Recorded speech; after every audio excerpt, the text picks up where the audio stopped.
Hello and happy holidays from Louis and the team at Classic Radio. Today we were just going to have a catch up and see how everyone is and give you a little bit of an update on the channel. So we are making steady, slow progress. We having a bit of viewing, a bit of listening from you guys and not very many comments, but we are progressing. And it's going okay. You know, we have this deadline in January where we have to ultimately reapply to YouTube's monetization. It's very early in the morning today. It's not late when I usually record. It's very early today. It's 6 a.m. in the UK. Haven't had much sleep again. Although I've recovered, it's been a bit of a challenge getting back on the horse, if you like. But, you know, we are progressing and we will progress and we will continue with this channel. We will not give up. This is a difficult season for a lot of people. In the holiday season, we have a lot of focus on family, a lot of focus on togetherness, and a lot of focus on money. And it's been a difficult year for a lot of us around the world. And especially in the film industry, it's been really hard. A double whammy, if you like, over and above all the conflict in the world that's going on, as well as, you know, the financial crisis that's happening for people, not for banks this time, but for people. It's been hard. So yeah, I really appreciate all of you who are listening to our channel and giving your support. Without you, we would not be able to continue. So we really, really do appreciate your listening. You might have noticed we removed a lot of our old shows because we kind of have to. YouTube's kind of forcing our hand. We tried to do Patreon, that didn't work. We don't have sponsorship, so we're kind of requiring ourselves to be monetized initially to see how the channel goes, and YouTube is not allowing us to be monetized. Well, they demonetize us and then demonetize us, so we have to kind of play by their rules. It's not like a lot of what other channels can do, where they can just do whatever they want. Maybe they have alternative sources to run their channels, which is great, but unfortunately we don't. So we have left a lot of the videos that have had high views. And I guess the worry is when we launch again in January for monetization, if we don't get enough views on these new videos, or enough watch time, we could be rejected again for monetization. And if that happens, I don't know what will happen to the channel. But we are doing what we can. We are progressing. We're doing these little reviews of old movie stars, which I find really interesting, and I learn a lot from it myself. Even though I know a lot about old movie stars, old radio stars, I still learn something by doing the research, and I hope you learn something too and kind of acknowledge them even more than we acknowledge them now. These stars of yesteryear who hugely talented, especially when you compare them to stars of current years. I mean, these stars of yesteryears, they didn't get paid as much as these people that get paid now get. And, you know, a lot of that money, you kind of wonder the quality of the roles people play now and the amount of effort they put in versus the amount of effort that got put in the old days, you know. Often stars used to have to do their stunts in the old days. Like a lot of the Wild West stuff, it was pretty, and the action scenes, it must have been pretty hairy in the old days versus now. But yeah, I think I'm going to try and do these videos a bit more faster, a bit more often. I'm going to try and spend less time polishing them up. So we can keep pushing them out. We were meant to do these one a day. We haven't been doing that.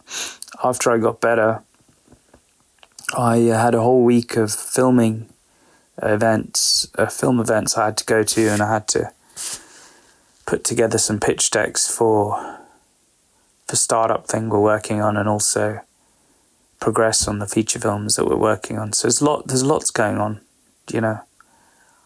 and sometimes it's hard not to let all of that get to you. And as a creator, and as a creator of one with only a few people in the team to support now and again, it's like very difficult to continue. But I'm not intending for this to just be an episode of Louis' woes. But ultimately, it's just good to reflect and acknowledge that, that creativity is sometimes hard. It doesn't always come to us naturally. It doesn't always flow, And I think that acknowledging that is a way to almost take a step to be with it and, accept it as it is and as it isn't. And then you can move on from it, I guess. And it's been hard. But it'd be really useful if you had any thoughts around what you'd like to see on the channel. We are a community of nearly 2,000 people. They are real people. They aren't robots, just in case you're wondering.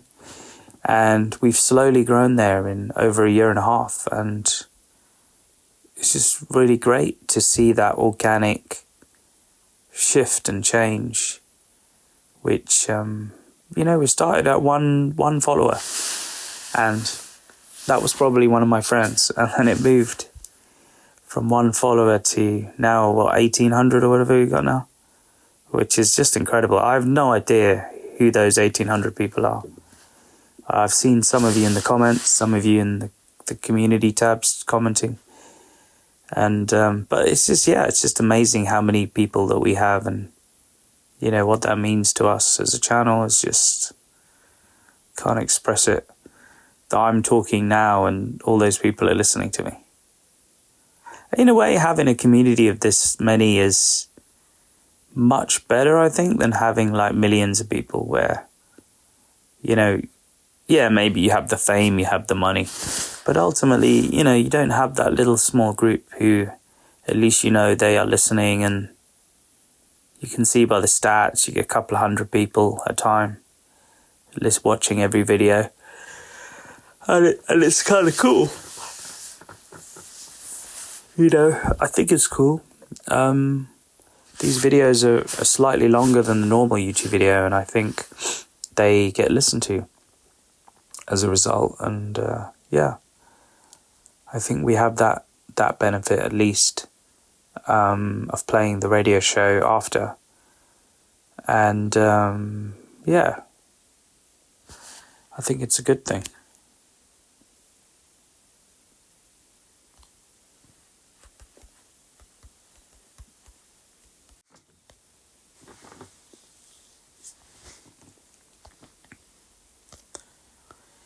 Today's radio episode that we will go into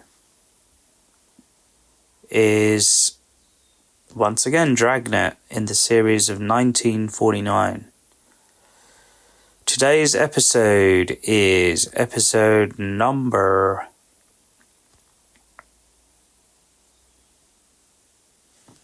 15, which is known as The Wolf, or the Sullivan kidnapping. Friday in Romero. This was recorded September the 10th, 1949. Friday and Romero have to try and catch a kidnapper after a young girl has gone missing, and a letter has been received demanding $30,000 for her return. The letter is simply signed The Wolf. Now, this episode was originally screened in September 10th, 1949, as I said, and has the usual set of characters: Ben Ramiro, Chief of Detectives Ed Backstrand and Joe Friday, as they sit on Homicide Night Watch.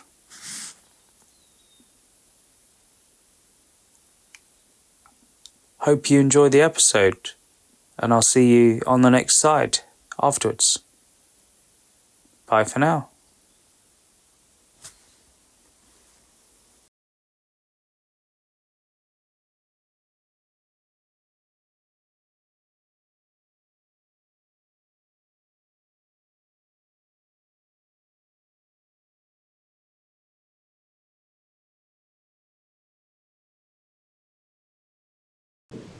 Here's another in NBC's great parade of new shows.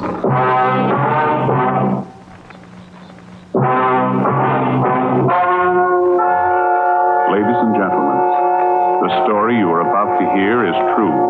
Only the names have been changed to protect the innocent. NBC brings you Dragnet.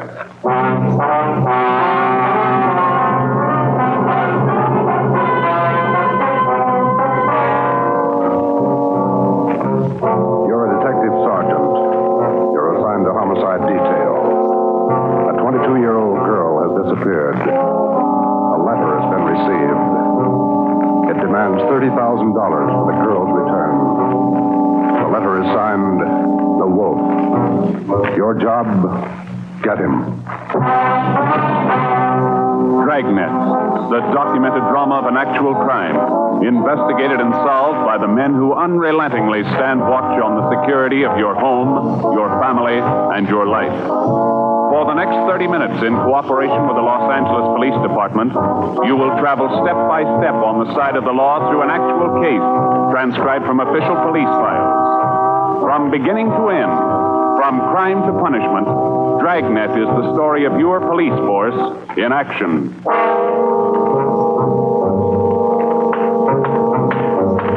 It was Tuesday, October 18th. It was cloudy in Los Angeles. We were working the night watch out of homicide.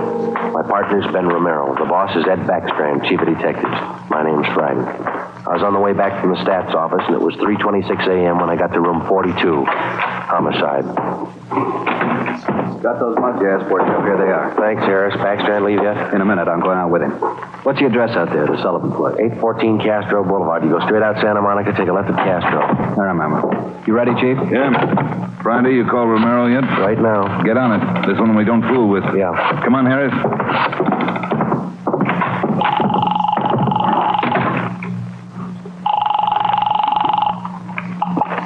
Hello? Sorry to wake you, Ben. This is Joe. How you feeling? Oh, hi, Joe. What time is 3:30 a.m. How do you feel? it? Oh, a lot better. Be back to work tomorrow. You'll be ready in 20 minutes? I'll pick you up. 20 minutes. Okay, what's up? You remember Martin Sullivan, Vice President of the Third National Bank? Sullivan? Yeah, what about it? He's got a 22-year-old daughter, or he had one. She's gone.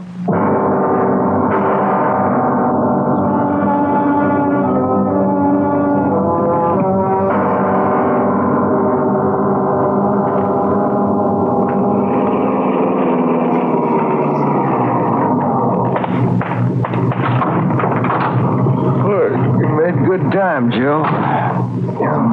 Where are we headed? Sullivan home out on Castro Boulevard. Ed's out there now with Harris. Any leads to work on? No, nothing so far.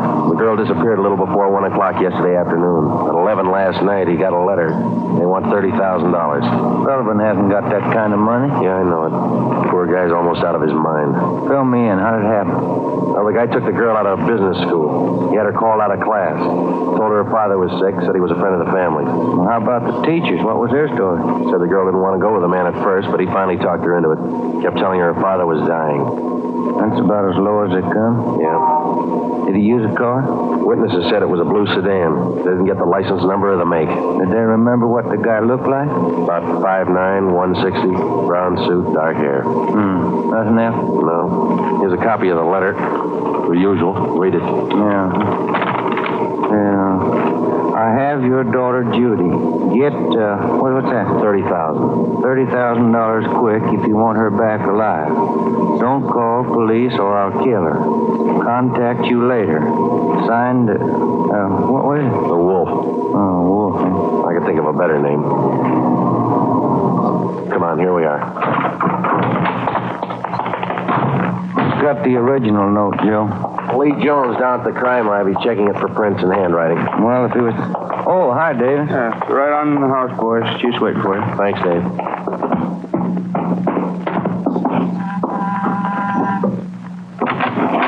Hi, Joe. Ben, in the living room. Thank you. That's the way I see it, Mr. Sullivan. Now, you understand exactly what you have to do? Yes, sir. I'll do as you say. All right. Here are the two men who will help you. Sergeant Friday and Sergeant Romero, homicide. Yes, how do you do? I do. Mr. Backstrand, are you sure about all this? He might get frightened. He might do something to Judy. Believe me, Mr. Sullivan, it's the only way. I know how you must feel, but we can't do anything else. All right, I want to see Mrs. Sullivan first. I'll be ready in a moment. Any developments? Yeah. Come on back in the dining room. There it is on the table. Second note from the guy.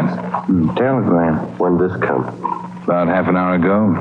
Guy phoned it into Western Union from a public booth. Couldn't trace it. I see, Joe. Yeah. Be at Elysian Park, 5 o'clock this morning, near Balkan Drive. Come alone. Bring 30,000.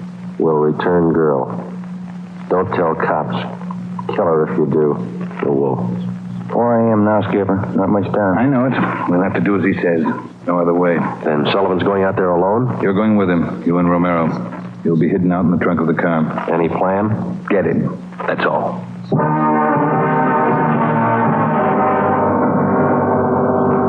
Ben and I went out the back door and into the Sullivan garage. We jammed ourselves into the trunk compartment, and Harris closed the door on us. The latch was fixed so that the door could be pushed open from the inside. A few minutes later, Mr. Sullivan came out, got in the car, and we drove off. At 3 minutes to 5, we pulled up at the meeting place in Elysian Park.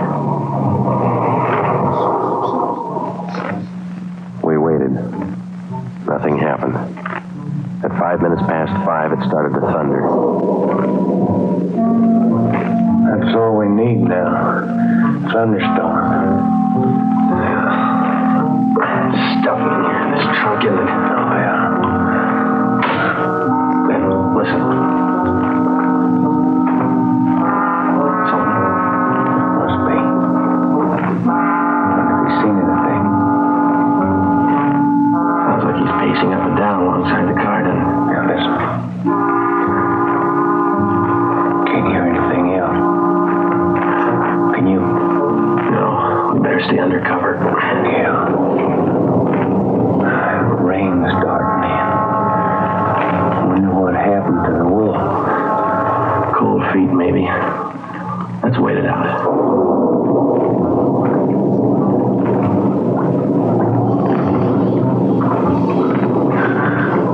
Joe, Yeah. what time you got now? Move forward a little. Let me get my watch up. Yeah. A little past 5:30. Sergeant. Mr. Sullivan? Yes. Do you think he's coming? It's late. It's getting daylight. We better wait it out, Mr. Sullivan. Now, look, don't come back here again. If he's watching, you might tip him off. Oh, all right. All right. Poor guy. Joe. Yeah, I hear it. Coming up the road toward us. It's stopping. Yeah. Coming over to our car. You ready? Right. Talking with Sullivan. They're coming back here. Now watch it. Friday, Romero. That's you, Ed? Yeah, the meeting's off. Come on out. All right. Got a cramp in my leg. I'm cramped all over. Mr. Sullivan, drive back home. We'll contact you there. All right, Chief. Ben, Joe, come on over to the car. What's the story, Ed?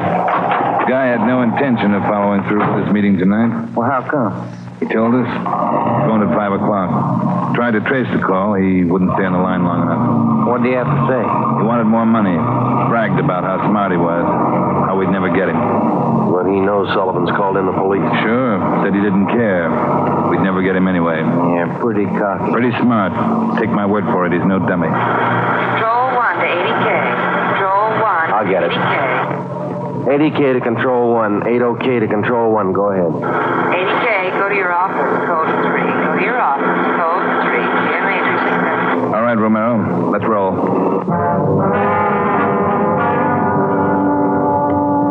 More than 12 hours had passed since word of Judy Sullivan's disappearance had been phoned in a homicide. During that time, an all-points bulletin containing the descriptions of the suspect, his car, and the girl had been sent out on the teletype to law enforcement agencies throughout the area.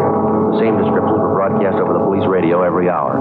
The Sullivan home had been placed under strict surveillance, and Mr. Sullivan instructed not to contact the suspect without knowledge of the police. He'd raised almost $10,000 in cash to buy him off. The serial number on each one of the bills had been copied by a police stenographer and then rechecked by a homicide officer. So far, the Wolf, as he called himself, had made 3 separate contacts, but he'd covered his tracks well. We knew that he was somewhere in the city, 500 square miles of it, and we knew we had to find him fast. It was 18 minutes past 6 when we got back to homicide.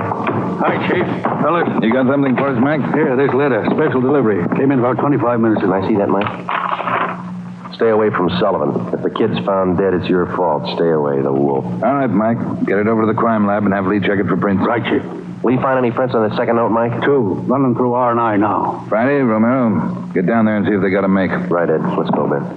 Who's watching the Sullivan house beside Harry? Carpenter and Davis. Backstrand's afraid the girl's father will try to make a deal with the guy. Has he tried it yet? No, he hasn't yet. You couldn't blame him if he did. Worried sick. Oh, yeah. Here we are. Hi, fellas. Just coming down to see you. Got something, Larry? Those 2 prints Lee Jones listed off that letter got a make on them from the single print file. Good, Larry. Let's see, huh? There it is. Pull the whole package on him. Donald Alfred Kiefer. Looks like a real bad one, doesn't he? Donald Alfred Kiefer, male, Caucasian, age 29, 5 feet 8 inches, 170 pounds, brown eyes, dark brown hair. He had 1 previous arrest for forgery in Los Angeles 10 months before. Kiefer's occupation at the time of his arrest was listed as bank clerk at the Third National Bank.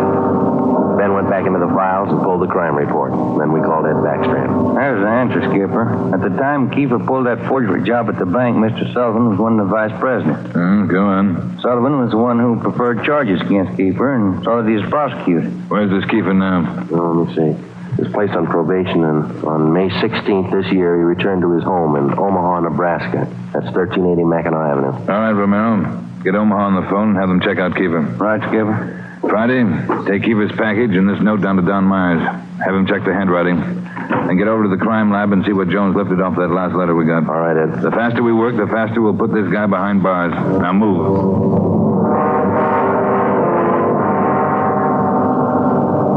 How's the writing compared, Don? What'd you find? Yeah, looks good. See here? Slants as crosses, double oops as L's, open A's, pressure on the downstroke. Donald Kiefer, Wolf, same handwriting.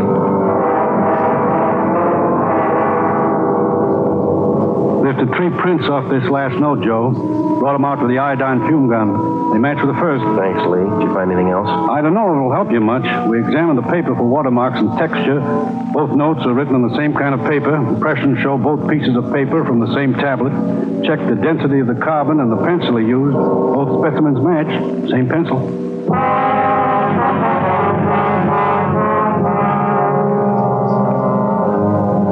By mid-afternoon, Donald Kiefer's description had been broadcast throughout the area.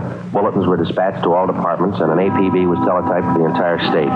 Men were stationed at every post office in the city to watch for notes that might come through the mail. The bus depots, railroad terminals, the airports, and all the main roads leading out of the city were under strict surveillance. The entire Los Angeles area was broken down into single square-mile districts, and a house-to-house canvass was started. A squad of men were assigned to cover each square mile. Outlying towns and cities were requested to do the same. By 5 o'clock that afternoon, the greatest Dragnet operation in the history of the city was underway. We were sure Donald Kiefer was somewhere inside. At 12 minutes past 5, Ben got the call back from the Omaha police. Yeah, I got it. 6 X-ray 419. Nebraska place, right. Well, thank you a lot. Yeah, bye. They had a make on the car. Lots more. The Omaha cops looking for Kiefer, too. Want him for a robbery there 2 months ago. Yeah? In that robbery, he used a stolen 1939 blue sedan. Nebraska license plate, 6X-ray 419. How about his family and his friends back there? They all been checked? Yeah. Well, get that car description to communications, huh? APB, teletype, and broadcast. I'll tell him. Yeah, right, Joe. Right in, Romero. Yeah. What are you tied up with? We just got a call from Omaha. Make on Kiefer in the car. Give it to me. You two get out to the Sullivan house fast as you can. See, Harris. What's happened, Kevin? Martin Sullivan's disappeared. All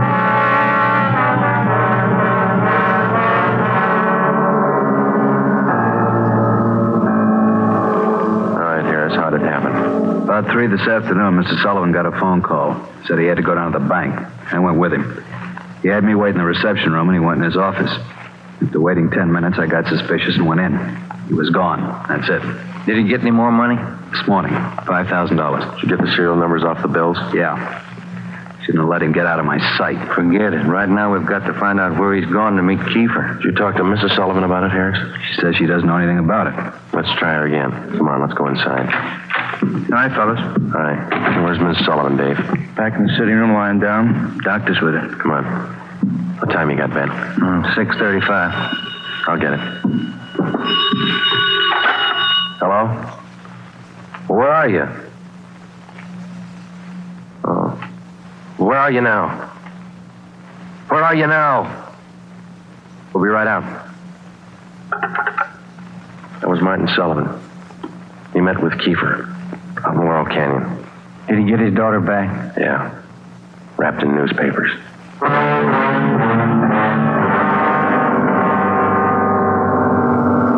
All cars in the area were notified that a contact had been made with Kiefer. We got in the car and drove out to Laurel Canyon. The entire area had been blocked off. We found Martin Sullivan standing in the middle of the road at the end of East Winding Way. 500 feet down the hill was a private residence where Sullivan had telephoned us. It was the only building in the immediate vicinity. A few yards beyond the point where East Winding Way ended, back in a clump of tall grass, we found the body of Martin Sullivan's daughter. We notified the crime lab, Chief Backstrand in the coroner. Despite a severe state of emotional shock, Martin Sullivan tried to tell us the story. He said Judy was all right. I believed him. I wanted her back. Judy. I tricked the officer, the one watching me. He said, come along, no police. Did you see his car, Mr. Sullivan? I wanted her back. I wanted Judy back. I did as he said. I drove here at 6 o'clock and I waited. I put the money on the front seat like he said. Did he get the money, Mr. Sullivan? And I got out, left parking lights on. I stood up there by the end of the road, waiting. Mr. Sullivan. And he drove up. He took the money. Then he came up to me. He had a gun. I wanted Judy back. He had a gun. Did you see his car? He said she was up there, beyond the road, tied to a tree. I wanted her back. Mr. Sullivan, did you see his car? I went to look for Judy. He drove away. She wasn't there. By the tree. Couldn't find her. On the way back, I saw her bundle on the way back.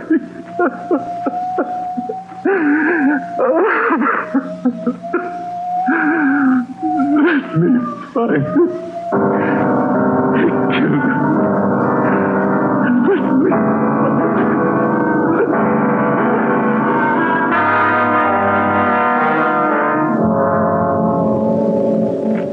Before before he went into a state of complete collapse, we showed Martin Sullivan a picture of Donald Alfred Kiefer. He definitely identified him. The information was immediately relayed back to Central Division, rebroadcast to the entire police radio system. A teletype was dispatched to sheriff's offices, and communications were sent to police stations throughout the country. The house-to-house search throughout the entire city intensifying. The dragnet in which we hoped to trap Donald Kiefer was drawing slowly inward. It was 12 midnight. Next street, Sullivan girl murder. Next street, read all about it. Citizens join search for killer. Friday, did the papers get a list of the numbers on that ransom money? Yeah, got them in the final night edition. 2.5 pages of serial numbers gave it a big spread. Look at these pictures of Kiefer here, all over the front page. The more the better, Romero. I hope this town never forgets that face. Good reminder. We don't make deals with killers. Hi, fellas. Come on over. Find anything yet, Lee? Just checking over these towels here. Found them wrapped around the girl's body, inside the papers. Funny thing about those papers. What's that, Lee? They're all yesterday's. Every story about the girl's disappearance has been clipped out. Maybe the guy's making up a scrapbook. How about the towels, Jones? Any laundry marks? Not a one so far, Ed. Every one of them was clipped off. Pretty smart. The morgue post the body in? They're doing it now. Yeah, nasty one. Yeah. Did you get any footprints or tire marks out where they found the body? Lots of them, all cast. Bossy and Taylor are checking them. One thing. What is it, Jones? I don't know. Under the seam here. This towel. Wait a minute. Joe, that pair of snippers there. Yeah, here you are. Thanks. Just back under the seam. There. That's one tag he missed. Any markings, Lee? Yeah. Greenway Apartments, Los Angeles.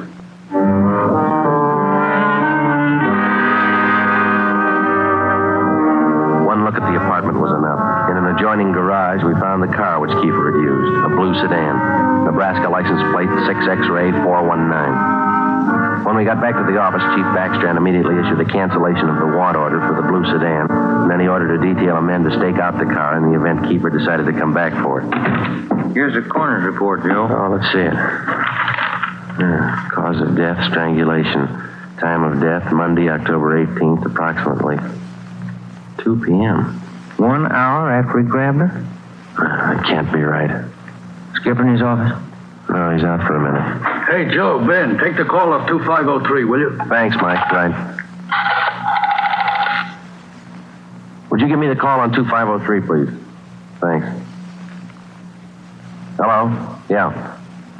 Yeah, when? We'll be right over. Some of the ransom money, Ben, just showed up. Beverly and Highland. Come on.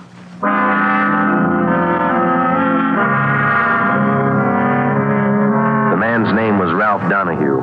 He operated a used car lot on the corner of Beverly and Highland. He told us that early that morning he sold a dark blue late model coupe to a man who gave his name as Fred Sims. The man paid for the car in cash. Donahue told us that he checked the serial numbers on the bills after the man had driven away.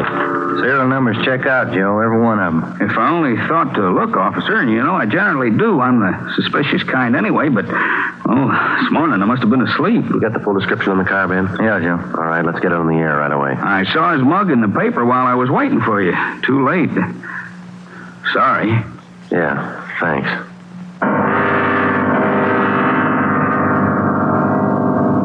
At 10 minutes past 3 that afternoon, another piece of the ransom money turned up at a busy downtown department store. The clerk was unable to remember who gave her the bill. The detail throughout the general downtown area was strengthened. The house-to-house search of the entire city for Judy Sullivan's murderer went on. The afternoon dragged into the early evening. At 20 minutes to 7, Ben and I had a hamburger and a cup of coffee in the drugstore at East Broadway and 3rd. And then we got back in the car, checked with communications, and started cruising the neighborhood again. At 9 minutes to 8, a man answering the description of Donald Kiefer was seen crossing Sunset Boulevard just below Highland. 7 minutes later, the same man was reported near the intersection of Hollywood Boulevard and Las Palmas. Communications relayed the information. At 21 minutes past 8, our car, 80K, along with a dozen others, were concentrated in the Hollywood Boulevard area, from Gower Street to La Brea, Franklin Avenue to Santa Monica Boulevard. At 24 minutes past 8, another piece of the ransom money was passed at a cigar store on the corner of Hollywood Boulevard and Hawthorne Street. The number of men and radio cars in the area was redoubled. Plainclothes officers were stationed at every intersection to keep an eye on pedestrian traffic. At 18 minutes to 9, the dark blue coupe, which Kiefer had bought that morning, was spotted parked in an alley just below Hollywood Boulevard and Cahuenga. We called Ed Backstrand. City Hall. 2503. 2503. Chief of Detectives Office, Allen. This is Friday, Mike. Chief there? Yeah, wait a minute. He's just going out the door. Ed, it's for you. Backstrand? Friday, Ed. Just spotted Kiefer's car, the one he bought this morning, parked in an alley off Coenga. Harris and I are on our way up there now. We'll take care of the car. You take care of this call. Just came in. What do you got? The theater on the corner of Hollywood Boulevard and Fairview. The girl in the box office just took in a $10 ransom bill. Yeah? She got a good look at the man who passed the bill. She says it's Kiefer.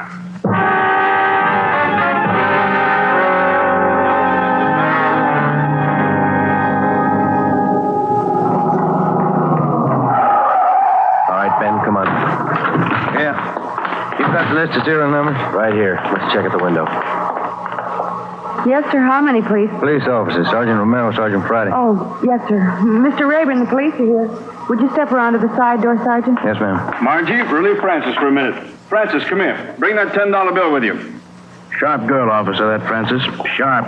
Here it is, Mr. Rayburn. All right, Sergeant. There you are. $10 bill and the list of serial numbers.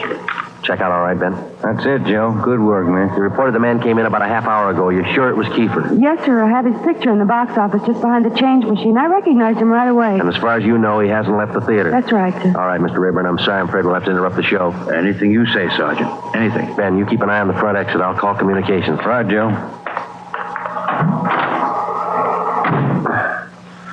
80K to Control 4. 80K to Control 4. 80K, go ahead. Control 4, clear all frequencies. The Sullivan murder suspect, Donald Kiefer, has been located in the theater on the southeast corner of Hollywood Boulevard and Fairview.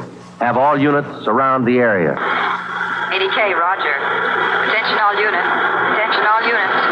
Assist 80K at the theater on the southeast corner of Hollywood Boulevard and Fairview. The Sullivan murder suspect has been located in the theater. Go ahead, 80K. Control 4, have all units converge in the general area, Hollywood Boulevard and Fairview. Unit 62R to block off the intersection at Hollywood Boulevard and North Cherokee.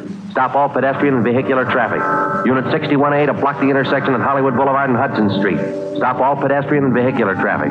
Unit 71 and 72R to block the alley behind the theater. Unit 66 and 67R to assist at main entrance to the theater. Within a few minutes, the 1/2 mile area around the theater was completely blockaded. Every exit and entrance to the theater was covered. At 9:23, we met Harris and Ed Backstrand in the theater manager's office.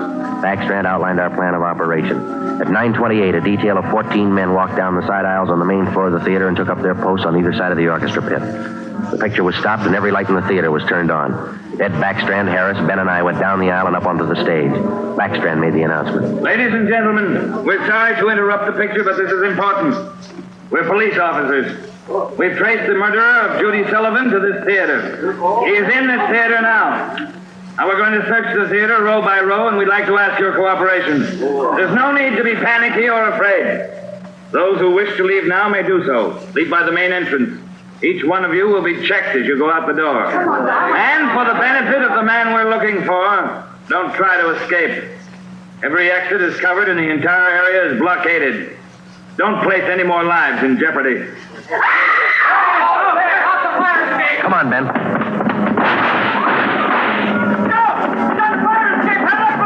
Backstage, Joe. We can make it from there. All right, let's go. Come on, hustle it, Ben. Yeah. The next building. You'll probably try to jump for it. All right, watch it. I think this door leads out to the roof. There he goes. All right, Keeper, hold it. Don't shoot! Don't shoot! I give up! Throw your gun down. Over here. Don't shoot! Don't! Let's get him. All right, coppers. I got it figured. They won't top me for this. Didn't know what I was doing. Put the cuffs on him, Ben. Get away from me, you crump! You shouldn't have hit him, Keeper.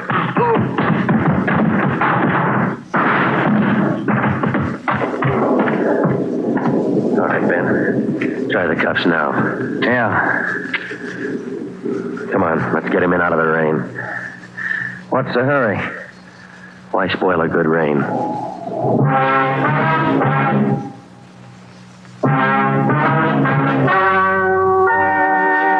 story you have just heard is cruel. Only the names were changed to protect the innocent. Donald Alfred Kiefer was tried and convicted of murder in the first degree. He was executed in the lethal gas chamber at the state penitentiary. You have just heard the 15th in a new series of authentic cases transcribed from official files. Technical advice for Dragnet comes from the Office of Acting Chief of Police, W.A. Wharton. Los Angeles Police Department. Tonight's program is dedicated to Deputy United States Marshal John B. Glenn of Boise, Idaho, who on the morning of July 31st, 1940, gave his life so that yours might be more secure.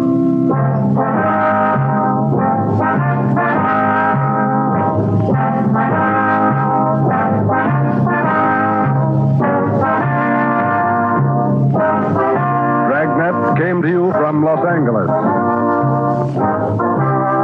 Theater Guild on the Air returns tomorrow night on NBC.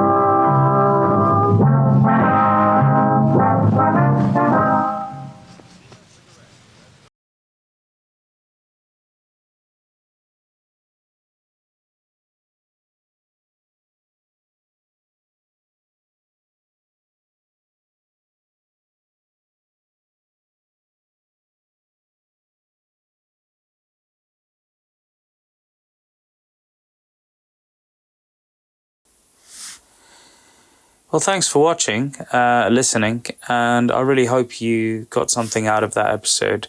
As always, Dragnet is based on true events, and it's interesting in that way.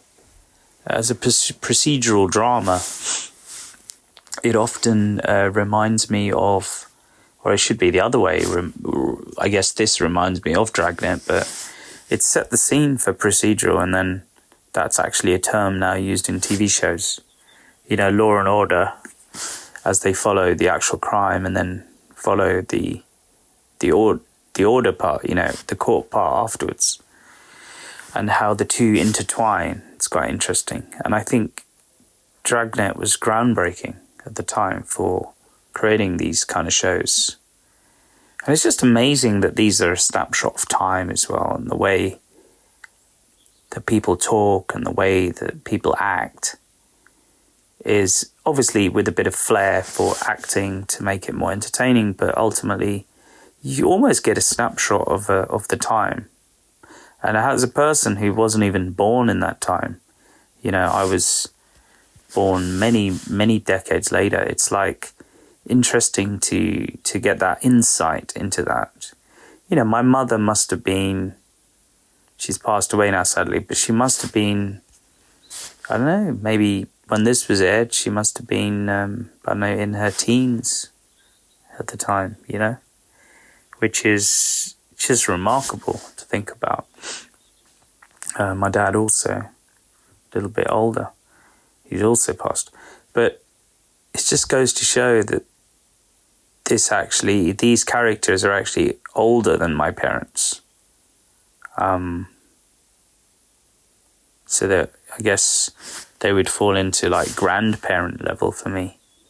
And for a lot of young listeners, they'd be even older than that, I guess. Great grandparents, perhaps. But yeah, interesting. And again, one of my favorites shows, Dragnet. Let me know what you thought about today's episode. I just wanted to reach out, let you know how the channel's going. Also wanted to have a bit of a break in the episodes we're churning out on actors. And just reconnect with my audience and let you know that despite the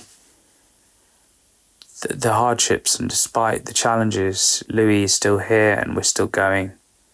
And we will still continue to go and deliver our content to you. We appreciate you as an audience. We appreciate you as fans of old radio. And we appreciate your support for us. And once again, this is Louis saying season's greetings. Have a great Christmas and Happy New Year. And on the run up to Christmas. And we hope you have some time with your families, have some time to rest. It's been a difficult year for many of us. It's been challenging for a lot of us. Just keep having faith. Listen to these old shows and reconnect with each other and know that you have community, that you have support from all of us, wherever you are, whatever your situation. Just stay calm and focused and happy, positive. And here's to 2024 being much better for all of us.